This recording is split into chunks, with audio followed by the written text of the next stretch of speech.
Global shutter is something that gets thrown around a lot, and I think we should really break that down for people to understand what global shutter is, how it affects things, because that ultimately ties into a lot of times interactions with LED walls. Correct. Well, the other thing we'll do is look at it in like a whip pan back and forth, because that's the other thing, more than LED walls, that's where I see the global shutter come into play, because I've seen with non-global shutter cameras, especially with Stephen Furtick at Elevation where we used to work, when he would go really quickly across the stage. We always go until we get bonuses when it happens. It's true. $50 every time we mention Elevation. Yeah.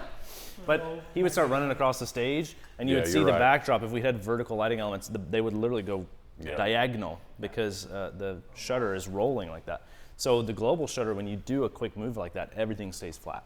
So I think that's a better selling point than even the LED walls in a lot of cases. Because if you don't have an LED wall behind, it's like, well, then why do I need global shutter? On one area I can say with the camera systems, even though we have an XL, a Raptor X, and a Komodo X, we have non-global versions of those cameras, I should say, for the Raptor and the XL. But for the most part, all the camera lines we're going to have now are going to be global shutter, and that's because processors have gotten fast enough so we can make all these cameras global shutter. And this is the first full frame global shutter camera system on the broadcast market for sure.